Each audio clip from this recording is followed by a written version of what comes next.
All right, we're on. Claire Curzan, how you doing? I'm doing great. How are you? I'm good. Thanks for joining me. I appreciate this. I was chatting with your dad over in Doha. I was over in Doha watching you compete, and I went out for sushi one day, and your dad Mhm. had sent me a message and said Claire loves sushi, and I'm going to take her out. Did you end up going to sushi after you swam all those events? I did actually. It was really, really good sushi as well. So that was a Yeah, very fun treat.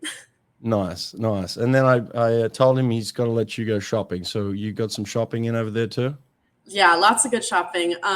They have great malls there, lots Yeah. of designer stores. That's not very Mm, common where I'm from. So mm. I kind of got to play around in those, which was definitely kind of scary at first, but it was really fun. And I ended up getting my first big girl purchase at Prada. Mm. So Nice, nice. definitely, definitely made a dent in the bank account, but that's okay. Yeah, well, it was well deserved, well earned as well, and we'll go into that in a sec. But I wanted to start with this. I was doing some research on you, and clearly have been a swimmer all your life, but not only just a swimmer, kind of a prodigy. You know, someone that was naturally gifted from a very young age, even the age of 3. Um, my question with that is, how do you go from somebody that has enormous potential to somebody that actually fulfills their potential and goes on to win world championships and Olympic games and things like that? How do you go from a prodigy to a success? Give us the answer on that one.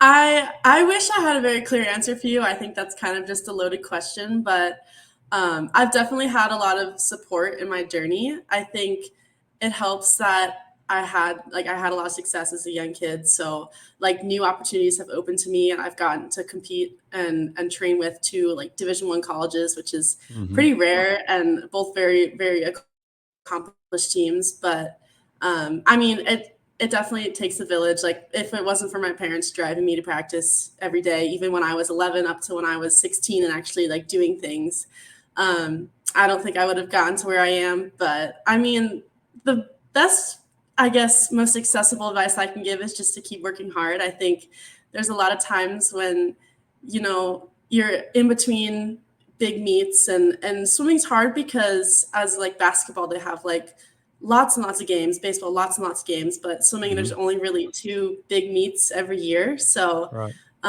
just trying to trust the process, definitely trust your coaches. And I've had a lot of great coaches and lots of great instruction, so I think I've been lucky for that. Yeah, for sure. You have. And I think a lot of us can relate to that. The people that get to, the top level, there's a lot of people around us and a lot of people doing some incredible things for us for sure. In terms of some of the disappointments that you've had along the way, how did you deal with those? Obviously, if you're that good at that young, and you end up making the Olympic team at a young age, there are some disappointments along the way. So how did you deal any time that you had a setback? Yeah, I think that's honestly been the most fun part of my journey. Obviously, not in the moment. I would say one of the bigger standouts of like a disappointment was I didn't make the world championship team last year for Fukuoka. So Hmm. it was definitely hard because I went from that high of making an Olympic team at a young age, then Mm. making another world championship team in a lot of events. I think All right. I competed for individual events in Budapest. So just a lot of success, and then obviously a letdown. But I think honestly, it's just made me more appreciative of the process. Just trying to make sure I'm enjoying the journey just as much as you enjoy these results. Right. And then also, I think obviously there's like a saying, you learn a lot more from your failures than you do from your successes, and Hmm. that's definitely true. Just learning more about my body as I'm growing up, and how different training styles work better or worse for me. So I think I've started to take a lot of ownership of my swimming journey, like as a result of maybe facing some disappointments. So I think that's been a very empowering experience, and I think it's been helping me like even now because I Yeah. know what I need, and I know how to get it and how to ask for it. Yeah. Awesome. Awesome. I'm going to go full screen next time I ask you a question too. So don't be surprised if I disappear for a second. I'm still here listening, but Yeah, no worries. I'm gonna get into some swimming questions a little bit. You're world class in 3 different styles: Yeah. backstroke, fly, and free. So give us 3 things on each stroke that you think you need in order to be elite, or have helped you get to the place where you are? Just 3 things on backstroke, 3 things on butterfly, and 3 things on free, maybe that you concentrate on in order to be really good in those separate strokes. Tell me. Yeah. So honestly, right off the bat, I think I could knock out 2 for each stroke because, especially with Todd's training style here at UVA, like it's such a focus, but underwaters and kicking. Right. Like before I would do kick sets and I worked a lot of underwaters, but it's like huge here. And I've never done like this intense training, like for those specific things in a race. But the more I do it, the more it makes sense because I would say my style of swimming is very kick driven.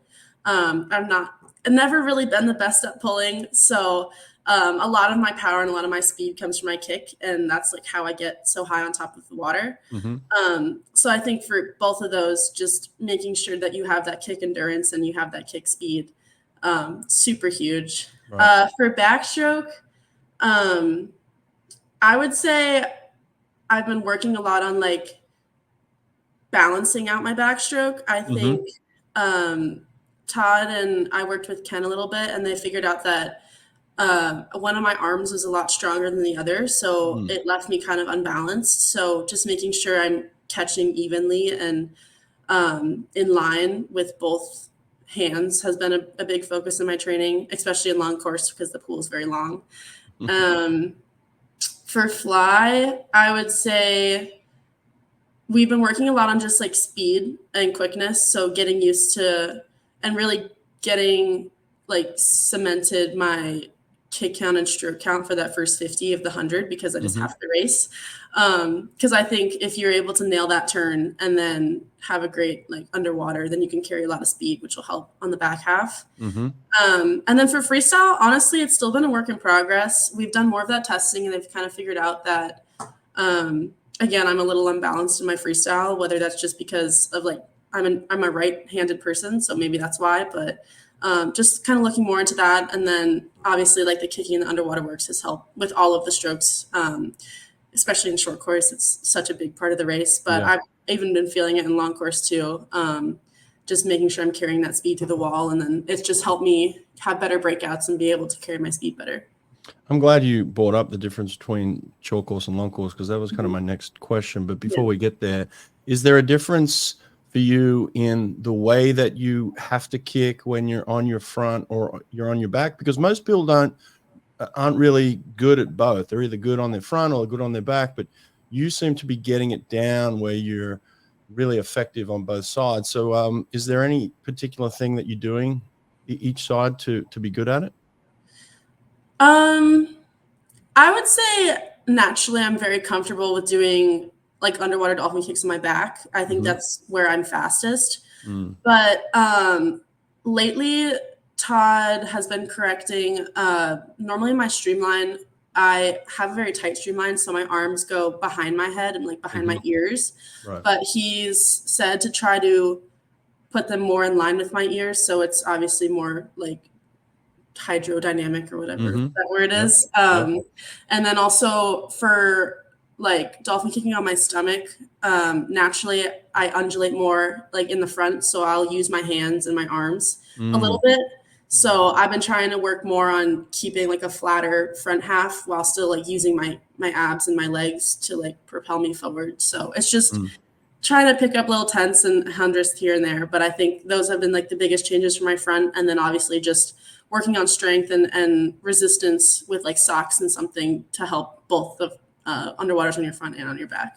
Yeah, I was going to say that. You said you do a lot of kick sets. It's not just kind of, doing kick while you're swimming, but it's basically specific work as well. So in terms of the specificity of the kicking, you just mentioned socks and some other, and I imagine you do a lot of, pulley work, maybe with some bands, or maybe with some even some parachute work or some bucket work, right? You incorporate all those things? Yes, definitely. Yeah. How often would you be putting an emphasis on that? Like, are you guys doing that every day, where you're doing some kick work, some resistant kick work, some speed kick, or are you doing it kind of three times a week or something?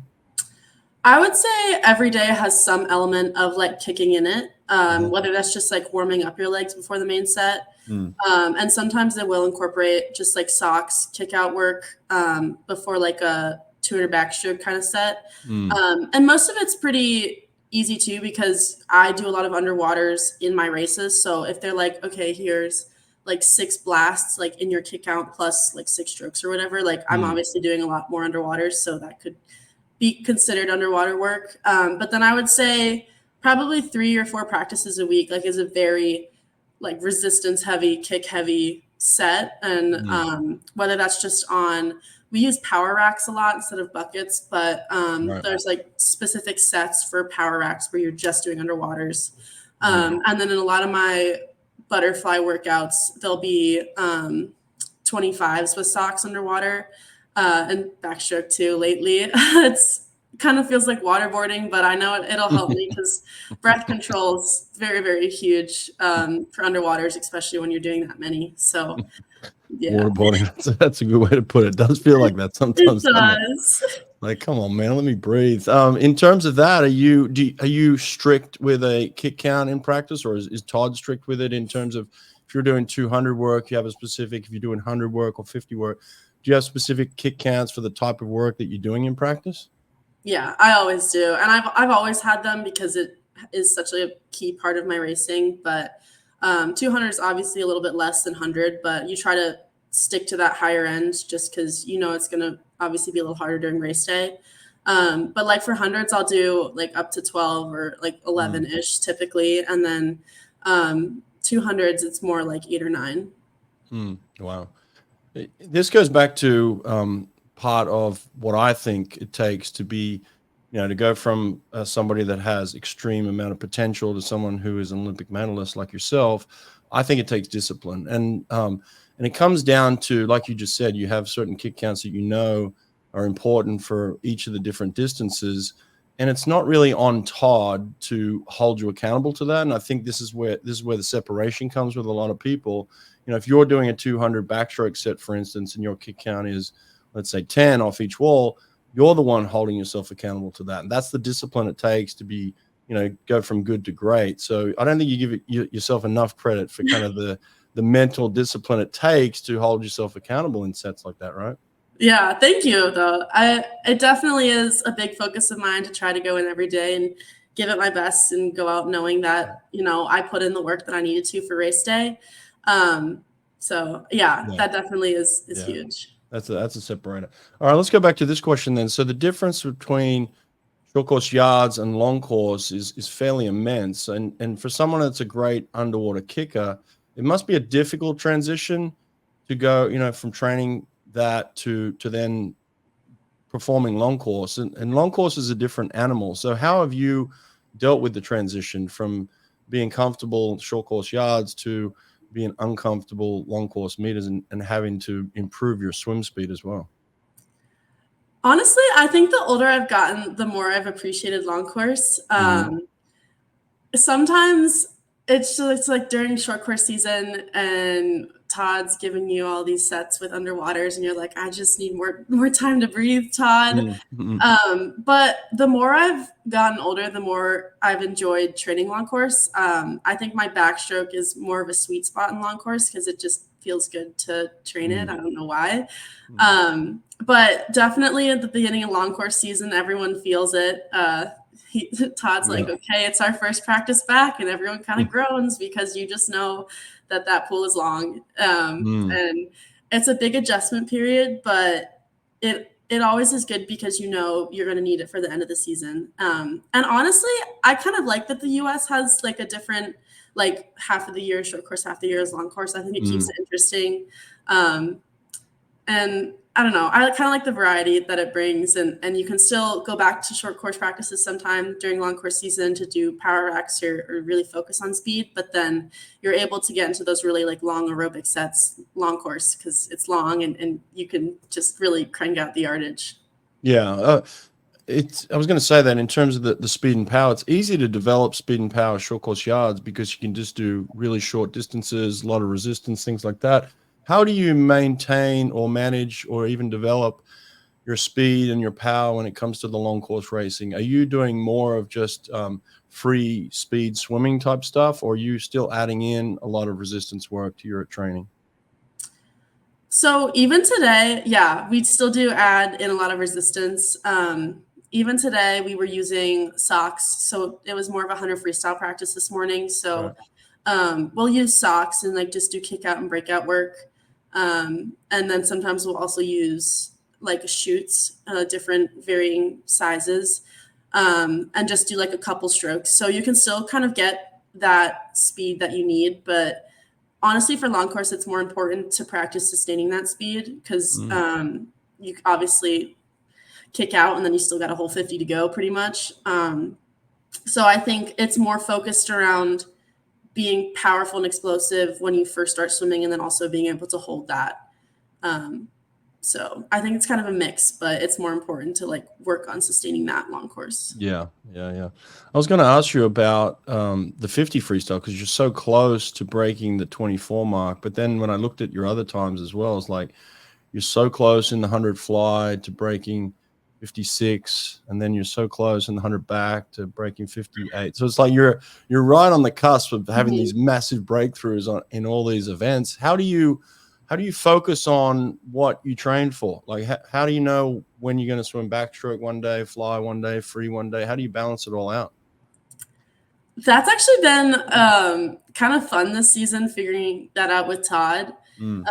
Just because, like, at the beginning of the season, I never knew what to expect. Todd would literally have to send me, like, weekly plans so I would know what I was doing every day because otherwise I would be like, I don't know.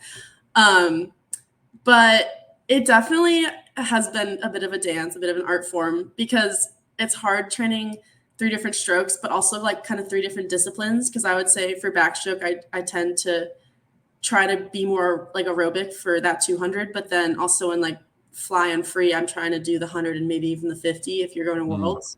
Right. So I would say it's pretty balanced, like as close to 50-50 as you can get with like a 9 practice a week schedule. I've been doing a lot of aerobic, like more than I did in club. So I'll do a lot of aerobic freestyle days, about 1 or 2 a week. So my Mondays will be 200 freestyle in the afternoon. My Tuesdays will be like what we call red set, which has been very difficult for me. It's like really more for the 4 a.m.ers, 500 freestylers, but then Tom just puts me in it for the 200 backstroke. So I've been struggling my way through that. But and then why is it called red set in particular? So it's really based upon like different colors. So like white is like slow, pink is like kind of fast, red is like threshold effort or whatever. But I mean, lately the coaches have been like, it's literally red set, Claire, because you turn beet red. And I'm like, I know, it's so hard. Because Blaire coaches that practice and she writes some pretty nasty sets. And it's just basically swimming for an hour and a half straight with like 0 rest. But then after you get through that day, it's like 200 backstroke practices, which I enjoy. And then there's always a consistent 3-day a week where you're doing speed. So whether that's with socks or with racks, there's always like a double that you have like strictly power, which is nice. So you'd kind of be bouncing around from group to group a little bit, wouldn't you? You'd go from predominantly a sprint group to maybe a mid group to even a higher end group on that red day. So you're kind of getting it all in one week where you get a taste of everything, right? Yeah, I kind of in my own group. I bounce between coaches and I enjoy it. I like the variety. It keeps it interesting. And I've always kind of trained that way. So it's all I know. Yeah, that's good. Is there a day that you like the most? Maybe a day where you feel like, okay, today I'm going to come in and really dominate. Is that on a speed day or is it on what other day would it be? I would say speed days are pretty good. I've been getting a lot better at power racks. I used to not be able to pull that much weight, but now I'm getting up there. And then I would say 200 backstroke though, long course I'm most comfortable. I'm starting to like challenge some of the boys now and they'll all get a little bit nervous being next to me, but I think it's really fun. And I always know that those days are going to be like a good work day. That's a good point about the power rack. I found that sometimes the power rack itself can be a little bit intimidating for women. So sounds like you've mastered it a little bit now. What's the difference for you in terms of where you started to where you are now in terms of your growth on the power rack? I think a lot of it's come from strength. I didn't do a whole lot of lifting heavy and like college and Olympic lifts before I came just to college or to Virginia even. So I've been getting a lot stronger in that regard. And then a big focus of Todd's in the beginning of the season is working on efficiency. So he'll put you on a power rack, but he'll limit you to 8 strokes. So you have to pull as much weight as you can, but with not a lot of strokes. And then as the season progresses, he'll like let go of the stroke limit. So you're now able to take more strokes, but you're used to being more efficient. So I think that in and of itself like helps me, because I kind of figured out how to pull more water. And then once you figure that out, then you can pull more weight. Right. Yeah, got it. Let me ask you this. You probably answered this a few times before, but why did you decide to redshirt this year and just focus on the Olympics? So I knew that I wanted to like make it like a real go of the Olympics. I wanted to not have like any regrets. So, you know, it's a kind of a perfect time in my life. I can always go back to my degree, but I knew like this is the year that I want to just go all in, like really focus. And then it actually kind of parlayed nicely because I did end up transferring from Stanford to UVA. So just a part of NCAA transfer rules in the US, I wasn't technically eligible to compete this year. So yes, it's unfortunate I wasn't able to compete like in the college circuit, but also I think I was planning on not doing that anyway, just to focus on long course, be able to have the flexibility to go to different like pro series long course meets and to that unusual worlds in February in Doha. So that made my schedule a little less booked. I didn't have to like worry about tapering for NCAAs. And then I could just really focus on long course now and make a go of however many events I could hopefully qualify in. Yeah. Was it difficult to watch the girls that you train with now to watch them at NCAAs and have the success they had? They were killing it, weren't they? Yeah, they were doing really, really well. So it was bittersweet, but also it was kind of fun to be a spectator for once, because I was like training alongside them every day this year, and they all worked really, really hard. And so definitely well-deserved. And it just honestly makes me more excited for next year when I finally get to be with them and compete with them at ACCs and NCAAs. So I'm excited, but hats off to them this year. They did a really great job. Yeah, I mean, Gretchen set the world on fire. She was phenomenal. Is it tough to be teammates with someone like that, but also competitors now? Like she's going to have to transfer that to long course. There's a little bit of pressure on her now because she swam so fast short course. She's got a lot to prove long course, but she does a lot of the same events you do, right? Yeah, we do share a couple events overlap in fly and free, but it's honestly exciting because she is so world-class in so many things. So if I'm up there training with her every day, then I'm training with literally one of the best swimmers in the world. So it could only make you better. And I think we both challenge each other in different ways, but it's been really fun, especially with Kate and Alex too, and so many other girls on the team. Like I'm kind of like, you know, busting my butt every day because I'm next to one of them pretty much every day of the week. And so I know I'm putting in good work and they're also putting in good work. So it's been nice to have just different girls to train with and really be held accountable. Yeah. And I guess it's nice to have gone through an Olympic trials experience at a young age and come out the other end successful. So what did you learn from that experience the first time around that you're taking into this experience now, 3 years later? Yeah, I mean, I'd say for right now, I'm just trying to match the energy and excitement I had going into it. I would say almost going to Olympic trials that young and making it's a bit of a double-edged sword. I now know what to expect, which is really good. But then I also now know the pressure that is kind of exists during that meet, especially in the US. So I would say I've gotten a lot better at just keeping it clinical and trying to take more of the emotion out of it because it's just a swim meet. Like it would be awesome to make the Olympic team again, and it would be heartbreaking to not, but it's, you know, the pool is still the same distance. It's still the same event. So just taking the knowledge that I have from last year and like knowing that it will be a big media circus, but it's also okay. It's just a swim meet. I really like that word, clinical. That's a good word.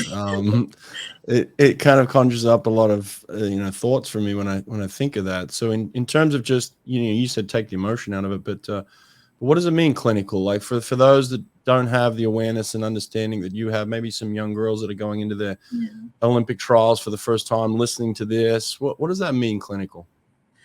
It's more, I would say I have developed a habit of like putting a lot of pressure on myself, which understandable because you work so hard for these goals that you want to achieve them. And I think a certain amount of pressure and expectations on yourself does hold you to that discipline that we talked about earlier.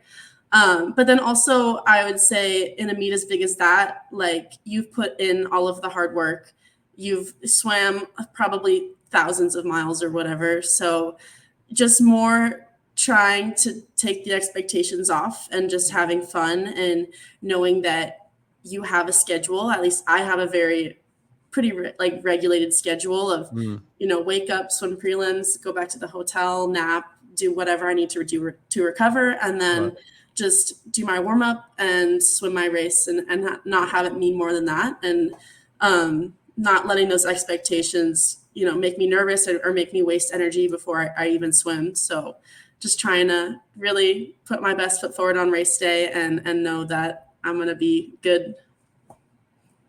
Yeah, you'll be good. There's no doubt about that. You've had tremendous success and now you've got experience, across the board, even going to Doha. Well, let's go back to Doha for a second, where you kind of did the clean sweep in the backstrokes, the 50, 100, 200. Was there a feeling for you going into that meet that something special was going to happen, or did it kind of just unfold as the meet went on? I mean, I was definitely really excited for that meet. Todd, so we didn't really taper that much. We kind of were doubling and lifting right up until the day we left. And then once we got there, that was like when our quote unquote taper started. So we just singled before the meet. But I had been going faster than ever in practice, and I was really, really excited for the meet. Todd was really excited for the meet. And I know that we had established before I left, like, if we went best times at this meet, that would be like wonderful. Like that's like best meet hands down, like couldn't have asked for anything better. If we were close to them, like, that would be great. And then obviously we would want to stick between those two like possibilities. But then I think once I did the 100 back and I would say I was more favored to win. Obviously like Kaylee and Reagan weren't there, but once I did that, I was really happy with the time, really happy with how it felt. I think I was adjusting to the new time schedule, like as the meet went on. So I'd say like after I did that, I was like, that felt really good. I would say after the 50 back is when I was like, wait, this is like actually pretty cool because I like before that meet, I couldn't even remember the last time I did a 50 backstroke, like in a race.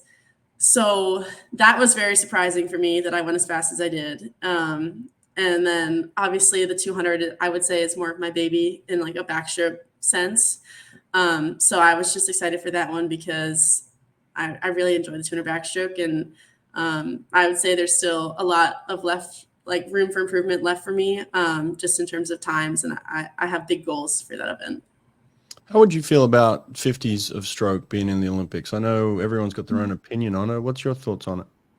I mean, I think it would be great. Like it would help me because I do love swimming the 50s, but I think it's super fun. It would be fun to watch. It's just a splash and dash. So I think they should be included. Yeah, I do too. I'm also of the belief, and I could be wrong. I'm okay if people disagree, but I'm of the belief that, well, first of all, if the 50s were in the Olympics, I think we'd see specialists. I think we'd see specialist sprinters and maybe even 100 swimmers and then separate 200 swimmers. I think you'd start to see separation in the world. If you put an Olympic gold medal on it, people are really going to focus on just swimming a fast 50 backstroke. Do you agree with that or disagree?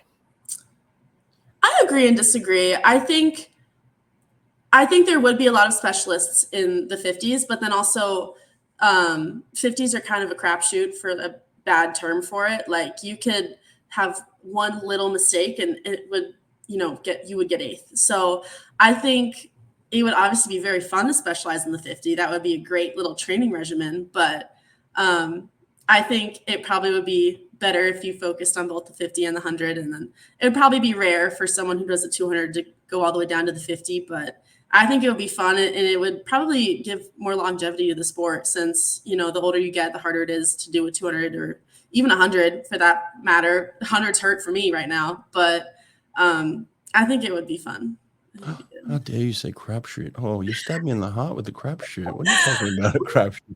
Here's why I disagree with the crapshoot, right? I don't believe in the one mistake type situation. I think that you train for excellence, and you repeat excellence in practice so that you get to a point where things become automatic and mistakes are very few and far between. I think if you were to make a mistake in a 50, it would be because of pressure ultimately. I don't think it would be because of your training. So like, I think the best athletes in the world in sprints train to be as consistent and as on point as they can. So I don't think it's a crapshoot at all. I think the best athlete wins ultimately, and you were the best athlete. So thank you.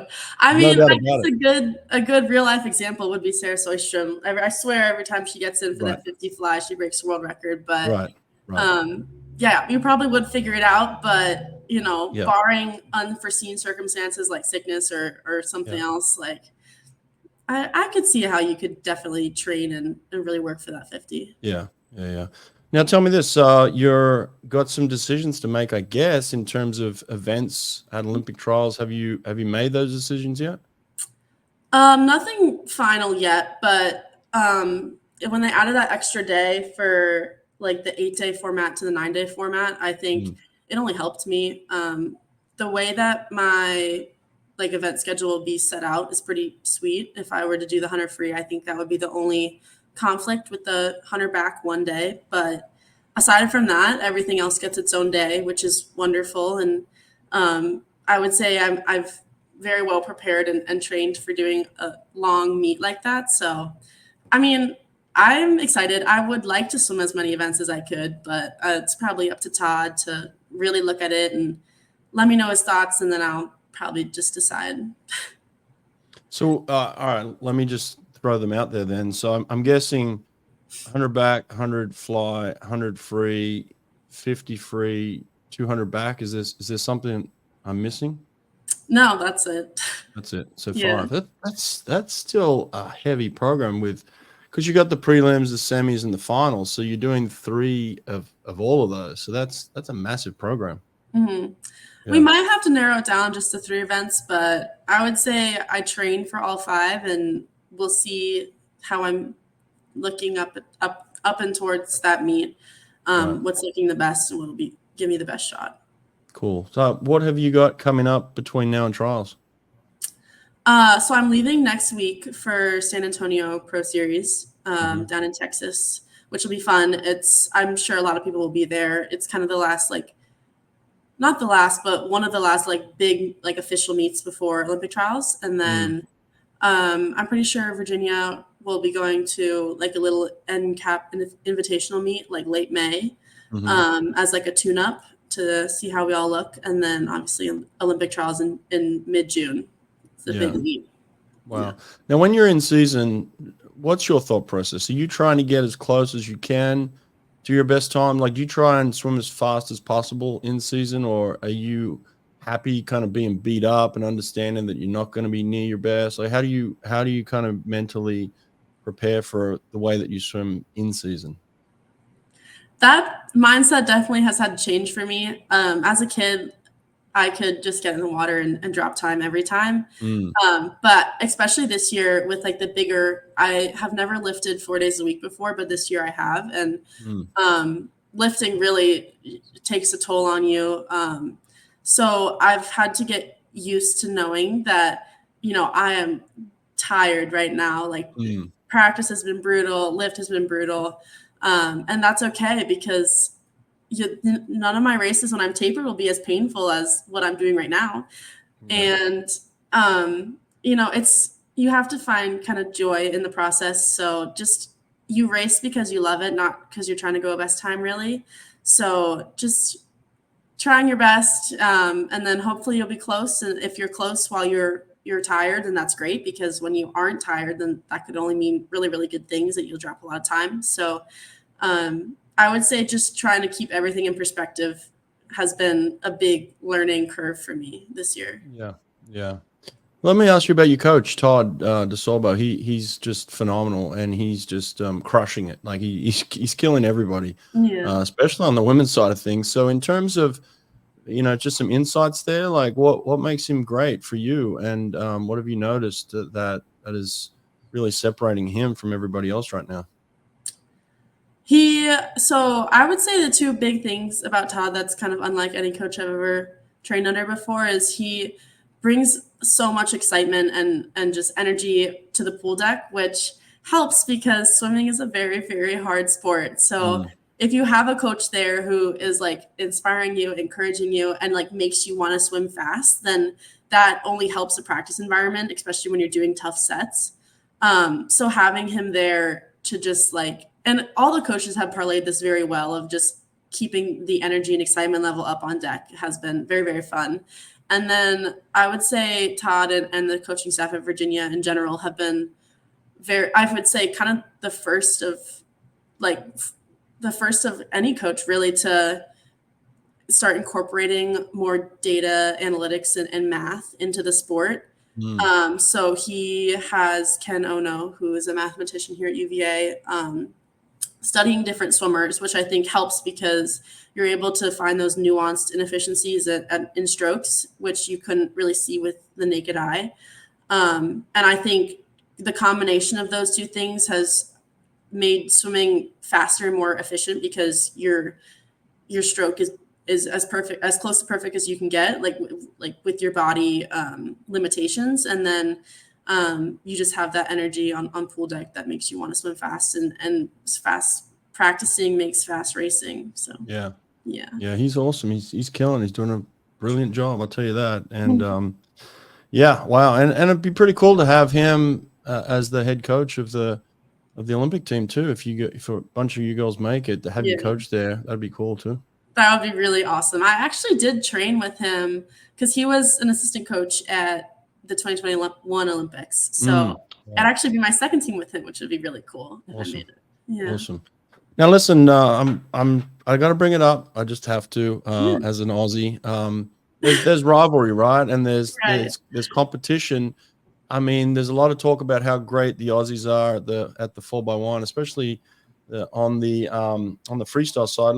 You're a contender for that relay. Like, is there talk amongst the American women about being competitive and wanting to take the Aussies down in that? Like, come on, like there's got to be some talk, right? There definitely is talk, but I would say it's more just fuel to the fire because the Australians are so dominant in that event. It makes us and kind of puts a fire under our butts to get better because I would say the U.S., when it comes to into sports, have a lot of national pride. So whether that's basketball, football, soccer, and swimming, we want to obviously be competitive for that gold medal. So I would say, if anything, they're just inspiring us to get better. And I think it's been working because I would say a lot of American women this year have been going faster than ever before. Like, to think about it, like not that long ago, it was like lucky if one person could go 52, and now everyone's trying, like you could have full relays like almost going 51s, which is insane. Right. So I would say it just keeps the level of competition high, and I think it's good for other countries to just battle each other because it's what makes sports fun. Yeah, I'd imagine that's one you definitely want to be on, hey? That'd be that'll be fun to watch this summer.